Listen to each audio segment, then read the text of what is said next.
la novena pieza. Evolucionar en este universo creado tiene un sublime, para unos y triste, para otros, final. Tesis reveladora. Comenzamos. En la octava pieza vimos que se puede alcanzar una relativa inmortalidad, en la medida que se trabaje, en vida, nuestra personalidad, hasta hacer que ésta sea lo más semejante que se pueda al alma. Si se logra tal proeza, se producirá la fusión de la ya perfeccionada personalidad con el alma, que, en teoría, está hecha a imagen de quien la creó. Hasta aquí, tenemos que esa es la única forma de continuar existiendo de manera incorpórea, después de la muerte del cuerpo físico, y, sobre todo, conservando nuestra individualidad e identidad, como suponemos y confiamos que así sea. Muy bien, pero la pregunta es, ¿qué se produce cuando se fusiona una personalidad con un alma? Los niveles evolutivos más conocidos en este rincón del universo creado, llamado planeta Tierra, son los que se conocen como los 4 reinos de la naturaleza, que son, como sabemos, los reinos mineral, vegetal, animal y humano. Esta básica y limitadísima clasificación afirma que la evolución solamente llega hasta el nivel del ser humano y ahí se detiene. Y eso es tan absurdo como afirmar que solamente hay vida inteligente en este planeta. Los niveles evolutivos son mucho más numerosos, y quizás haya tantos niveles como dimensiones hay en el universo creado. Entonces, ¿de dónde han sacado que la evolución solamente llega hasta el nivel ser humano? Eso no tiene el menor sentido. Sin embargo, tanto la ciencia como las religiones no admiten que el ser humano pueda seguir evolucionando a niveles superiores. Y eso es algo inaudito, y es motivo más que suficiente para dejar de creer en la ciencia oficial y en las religiones. Pero mejor dejemos a un lado ese oprobioso hecho y sigamos con nuestra búsqueda. Hasta el nivel del ser humano llegan los niveles inferiores de la evolución, llamados también niveles materiales o niveles físicos de existencia, propios de la tercera dimensión. Pero los niveles evolutivos, obviamente que no se acaban ahí, existen otros niveles superiores de evolución, y, por tanto, es obvio que, por encima del nivel del ser humano, hay otro nivel más evolucionado de existencia, un nivel en el que ya no se necesita de un cuerpo físico para poder existir, y como tal, tampoco se debe estar sujeto a ningún ciclo de reencarnaciones forzadas. Entonces, ¿cuál es el nivel evolutivo? ¿Qué le sigue al nivel del ser humano terrestre? Respuesta: se nos ocurren 2 posibilidades, una es reencarnar en un mejor planeta, y la otra es convertirse en un ser de luz, como un ángel, por ejemplo, o un equivalente. La primera posibilidad es deseable, pero al mismo tiempo, es muy incierta y relativa, puesto que, no obstante que se sabe de la existencia de miles de razas extraterrestres, unas más avanzadas que otras, razas como, por ejemplo, los pleiadianos, los humanoides, los aviarios, los reptilianos, los felinoides, los insectoides, y un largo etcétera. Por la forma parecida con algunas de las especies de animales que hay en la Tierra, pareciera que ciertas razas extraterrestres, como los aviarios, los reptilianos, los felinoides, los insectoides, fueron creadas con la misma matriz o plantilla morfológica, y también hay extraterrestres humanoides, como los pleiadianos, los arios, etc. Sin duda que este es un gran tema de investigación. Pero como sea, no se sabe a ciencia cierta si los planetas de todas esas razas extraterrestres también son planetas granjas, o si están sujetos al samsara, o si viven en permanente lucha entre ellas y con otras razas, que sería lo más probable que así sea, porque esas razas, aunque más avanzadas, continúan viviendo dentro de este universo creado, el cual es un universo cruel y predatorio. Por su parte, el nivel angélico, por estar por encima del plano material de existencia, los seres que habitan en ese nivel no necesitan cuerpos físicos, y por eso es que deben estar exentos de encarnar, de envejecer, de enfermarse, y de cualquier otra limitación o desventaja propia de los que tenemos cuerpos físicos. Y es por eso que, en la presente tesis, vamos a analizar esa segunda posibilidad, o sea, la que admite que los seres humanos se puedan convertir en seres de luz, como los ángeles, por ejemplo, o un equivalente. Es increíble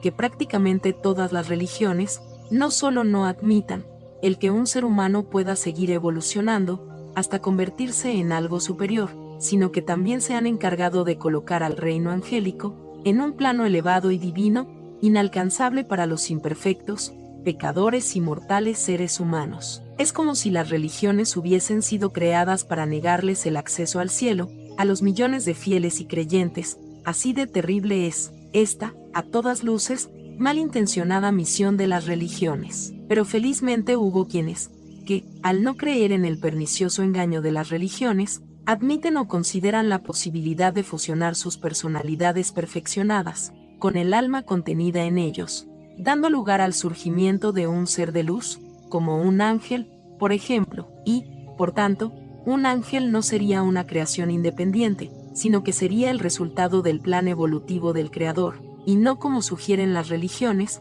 que presentan a los ángeles como venidos del cielo, y en muchos casos con apariencia infantil, sentados en una nube tocando un arpa, y también los representan con imponentes y poderosas alas, olvidando que, en el espacio, o sea, fuera de este planeta, no se puede volar con alas. Además, si tienen cuerpos de luz, entonces ¿para qué necesitan alas? En fin. Pero entonces, surge esta pregunta clave: ¿cómo se reproducen los ángeles? Respuesta: por no poseer cuerpo físico, los ángeles no tienen género y como tal, no se reproducen como lo hacen los seres físicos. Eso nos lleva a inferir que los ángeles, y todos los seres de luz, surgen de la fusión de las almas con las personalidades perfeccionadas, de no solo los seres humanos de este planeta, sino también de los demás seres humanos y no humanos de otros planetas, sistemas y galaxias. Muy bien, así, hemos llegado a una verdad que por siglos ha sido ocultada por la mayoría de las religiones, excepto por algunas doctrinas como, por ejemplo, por el budismo, doctrina en la que se les enseña a sus devotos seguidores el camino del perfeccionamiento de la personalidad, eso con el fin de poder alcanzar finalmente el estado de Buda, o para convertirse en un Buda, que viene a ser un ser iluminado o un ser de luz, también.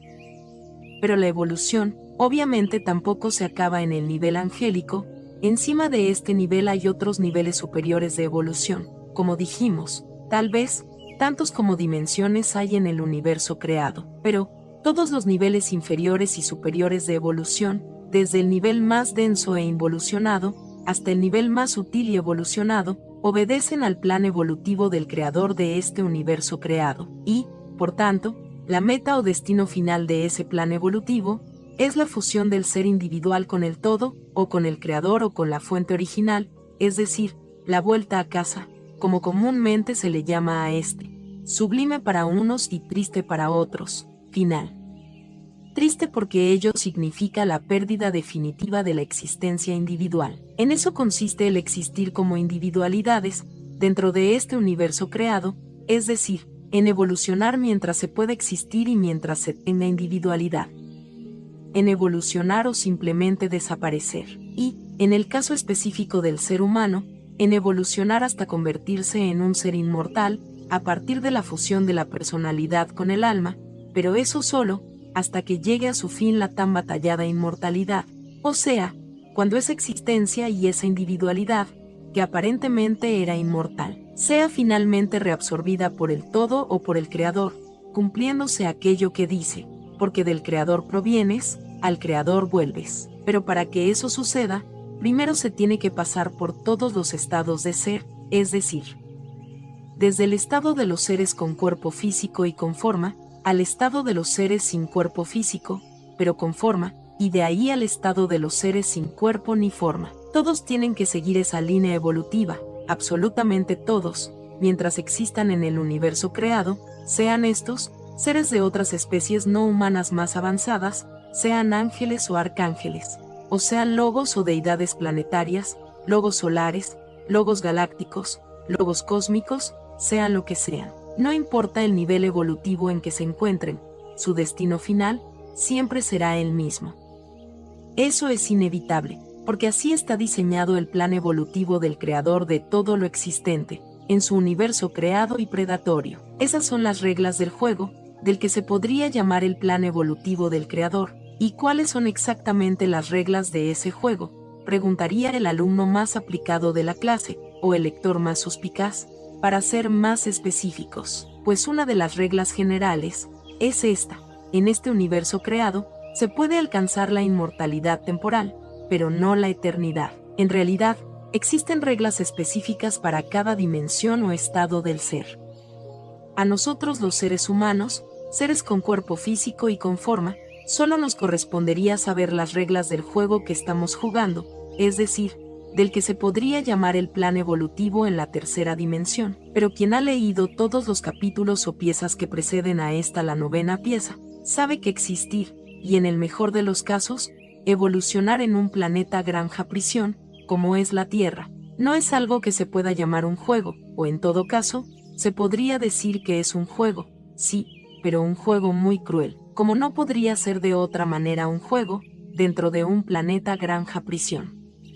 Un juego en el que a los seres humanos se nos hace padecer de miles de formas diferentes, con el claro objetivo de que produzcamos el alimento de las entidades invisibles de las dimensiones superiores. Solo ese hecho bastaría para darnos cuenta de la naturaleza predadora y cruel de este universo creado, pero aún hay más, como se podrá comprobar a continuación. Primera inmersión: la imperfección y crueldad del universo creado y predatorio. 1. El creador de todo lo que existe en el universo, o en el multiverso, o en el omnimultiverso, como se quiera, es también denominado, desde el punto de vista energético, la fuente original, denominación que hace alusión a su condición de fuente creadora, primordial e inagotable de energía. 2. En el universo creado, todo es energía y vibración, y mientras más alta es la vibración, más luminosa y sutil es la energía, y mientras más baja es la vibración, más opaca y densa es la energía. 3. La sutilidad y la luminosidad,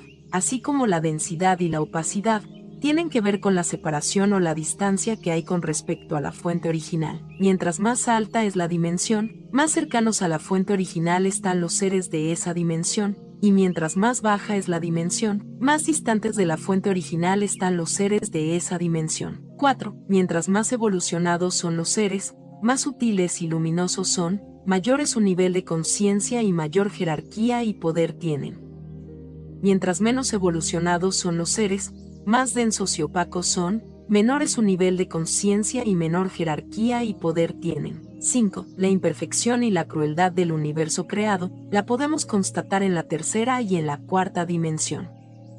De las demás dimensiones superiores, poco o nada sabemos. 6. En la tercera dimensión existen los parásitos orgánicos, tales como hongos, microbios, bacterias, lombrices intestinales, sanguijuelas, garrapatas, pulgas, piojos, mosquitos, y muchos otros tipos de parásitos más. 7. En la cuarta dimensión existen los parásitos inorgánicos o energéticos, tales como larvas astrales, arañas astrales, medusas astrales, seres fantasmales, seres sombra o seres oscuros amorfos. Y también hay entidades parásitas más inteligentes y de mayor complejidad, como los aliens insectoides, reptiloides, draconianos, demonios, arcontes, y muchos más. Todos estos son parásitos energéticos que suelen pasar constantemente a la tercera dimensión, para parasitar, e inclusive para comer seres humanos, como es el caso de los reptiloides. 8. Razonamiento: crear gusanos, moscas y bacterias que se comen el excremento y los cuerpos ya sin vida de los humanos y de los animales, antes que estos se descompongan y generen enfermedades. Eso es totalmente comprensible, pero los parásitos orgánicos e inorgánicos fueron creados específicamente para robar la energía de los seres humanos y de los animales que aún están vivos. Entonces, que alguien me diga qué sentido tuvo crear a esos parásitos. Lo único que se nos ocurre pensar es que el creador, al crear esos parásitos orgánicos e inorgánicos, quiso complicar la existencia de los seres que vivimos en la tercera dimensión, es decir, más de lo que ya es. 9. Y si a eso le sumamos, que en la tercera dimensión los seres humanos matan animales para alimentarse con ellos, y también hay animales que matan otros animales para comérselos. Y si a eso le sumamos los sacrificios humanos, en su mayoría de niños, los secuestros de almas, para su reencarnación forzada, las abducciones, secuestro de humanos por seres no humanos, y el robo descarado e impune de la energía humana, y miles de otros crímenes y de otras desgracias más que ocurren frecuentemente en esta tercera dimensión. Crímenes como las guerras, las crisis, los reseteos, etc.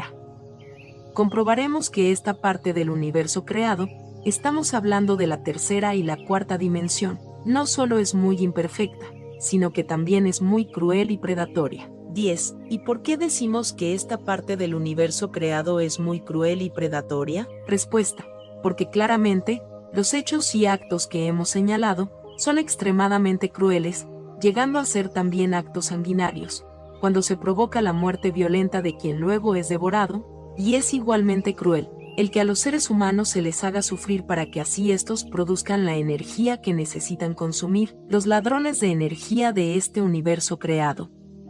Y si usted cree que matar para comer, o hacer sufrir, no son actos crueles, entonces dígame qué son. 11. Y esto es así desde hace miles de años, desde que este planeta fue convertido en un cruel planeta granja prisión, tal como se dejó constancia en los diversos libros sagrados, como, por ejemplo, en el Antiguo Testamento, donde se relata la inmolación o el holocausto de animales para apaciguar la ira de un supuesto dios, rituales de sacrificios humanos, el derramamiento de sangre por el perdón de los pecados, la matanza masiva y continua de niños y de recién nacidos, el genocidio de pueblos enteros. 12. Se sabe que hace miles de años, una horda de extraterrestres demonios llegó a la Tierra y comenzaron a transformar este planeta en un terrible y cruel planeta granja prisión, perpetrando el mayor engaño de todos los tiempos, que fue el hacerse pasar por dioses. Y así fue como esos falsos dioses comenzaron a manipular,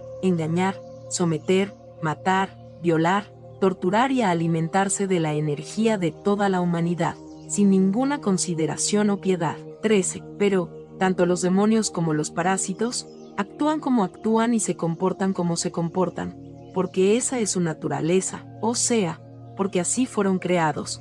Entonces, ¿quién fue el que creó a esos demonios? ¿Quién fue el que creó a los parásitos orgánicos e inorgánicos? ¿O acaso se crearon solos? ¿O acaso surgieron de la nada? Todos esos hechos y evidencias comprueban que este universo creado es imperfecto, cruel y predatorio, por lo menos esta parte del universo, donde los seres humanos vivimos y sufrimos una monstruosidad, lo es. Y si eso es así, es porque así fue creada esta parte del universo. Eso es muy importante tenerlo en cuenta. Luego, si la creación, o una parte de ella, es imperfecta, entonces, ¿será que el creador también es imperfecto, como su creación? Segunda inmersión, la imperfección del creador. 1. Al creador de todo lo existente en el universo creado, inclusive de la especie humana y de las especies no humanas, se le conoce como el Uno, tal como lo llamaban los estoicos. Este es quien ordena el caos y se difunde panteísticamente en todo el universo creado por él. Él es el creador primordial y por eso es que se le llamó el Uno. Muy bien, prosigamos con nuestra investigación, para saber si el creador el Uno es imperfecto o no. 2. Porque de tal manera amó Dios al mundo que dio a su Hijo unigénito, para que todo aquel que en él crea no se pierda. Juan 3:16. El hecho de haber enviado a su Hijo unigénito, como dicen los cristianos, a esta imperfecta y cruel parte del universo creado, para salvar a una muy imperfecta humanidad, comprobaría, como dijimos en la octava pieza, que la humanidad es una creación muy especial para el Creador, y es tan especial, que inclusive, como hemos visto, también en la octava pieza, este decidió multiplicarse en miles de millones de fractales o mónadas, también llamadas almas, para así poder encarnar en su imperfecta creación humana, con el único fin de ayudarla a evolucionar. 3. Desde todo punto de vista, esa ayuda directa del Creador hacia la humanidad es una ayuda más importante que el haber enviado a su Hijo unigénito. 4. Pero, por otro lado, si la especie humana es imperfecta, ello es así, porque así fue creada. Es lo mismo que el caso de un producto fallado. La responsabilidad de que presente fallas o sea defectuoso ese producto, no es del producto en sí, sino del fabricante, no es verdad. Sin duda que así es. Luego la pregunta que debemos hacernos es ¿por qué el Creador crearía tan imperfecta a la humanidad? Eso comprobaría de alguna manera que el Creador también es imperfecto, ¿no es así? Pero antes de escandalizarse e intentar salir por la tangente, acuérdese que todos los demonios y todos los parásitos que existen en esta parte del universo creado, también son creaciones del mismo Creador. Entonces, ¿quién es responsable de que los demonios y los parásitos sean de naturaleza cruel en extremo?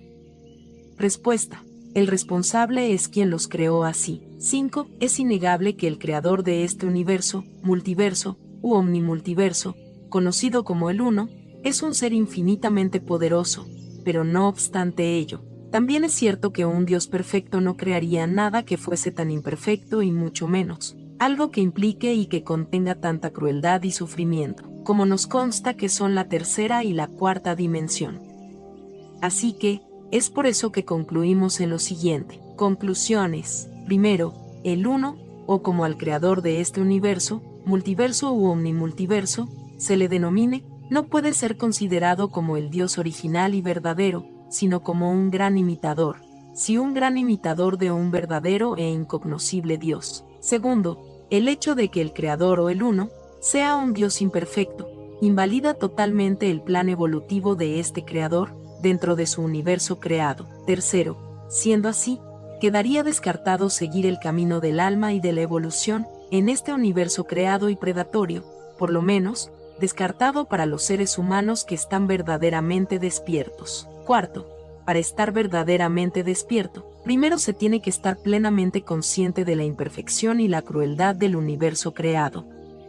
Luego, se debe sentir la imperiosa necesidad de buscar una salida, no solo de este planeta granja prisión, sino también de todo el universo creado y predatorio. Entonces la gran pregunta es, ¿existe otro camino que no sea el camino de la evolución? Otro camino que nos permita continuar existiendo de manera incorpórea después de la muerte del cuerpo físico, y, sobre todo, conservando nuestra individualidad, y, además, que no termine en una inevitable reintegración con un creador que es imperfecto. Antes de dilucidar esas trascendentales cuestiones, es bueno recordar que el camino de la evolución es el camino de la inmortalidad relativa, que se empieza consiguiendo la proeza de fusionar la personalidad con el alma, y que se termina con la inevitable fusión del ser, ya sin cuerpo ni forma, con el todo o con la fuente original. Ese camino, debemos entender bien, consiste en pasar por todos los estados de ser, es decir, desde el estado de los seres con cuerpo físico y con forma, al estado de los seres sin cuerpo físico, pero con forma, y de ahí finalmente, al estado de los seres sin cuerpo ni forma. En este punto, ya estamos en condiciones de exponer el corolario de esta novena pieza, y haremos mediante la siguiente deducción lógica. Es evidente que la gran mayoría de los seres humanos, gran mayoría, porque son los que más se reproducen, es decir, los seres humanos básicos, que viven totalmente dormidos. Estos, tal vez nunca se van a interesar por la trascendencia existencial, y por eso, lo más probable es que terminen desapareciendo después de la segunda muerte. Otra importante parte de la humanidad, es decir, los que piensan que el cielo se gana rezando y esperando con fe que se cumplan las promesas de su religión. Ellos ya escogieron el camino de la evolución, la gran mayoría de este segundo grupo, sin saber en qué consiste realmente este camino, y lo que es peor, sin saber que solo muy pocos podrán llegar al Dios que veneran, porque como vimos, sus propias religiones, literalmente les cerraron las puertas del cielo, al enseñarles a buscar a Dios, afuera de ellos. Pero ese numeroso grupo de creyentes, seguirá creyendo que el camino de la fe, es el camino que los llevará finalmente al encuentro con su Dios, y como tal, no solamente creen que ese es un camino sublime, sino que afirman que es el único camino. Pero existe también un número muy reducido, y tal vez ínfimo, de seres humanos que son los que verdaderamente han despertado, y que por eso han logrado vislumbrar otro camino, que no pasa por la evolución dentro del universo creado y predatorio, sino que conduce a la liberación absoluta, es decir, un camino que conduce a la salida, no solo de este planeta granja prisión, sino también a la salida del universo creado y predatorio. Muy bien, así llega a su fin esta corta y profunda tesis reveladora, y si usted ha llegado hasta aquí, entonces ahora comprende que evolucionar en este universo creado tiene un sublime, para unos y triste, para otros, final, y que evolucionar en el universo creado no es un camino válido para los seres humanos verdaderamente despiertos. Esa es la novena pieza del rompecabezas más importante y trascendental de la humanidad. llamado Solo sé que algo sé.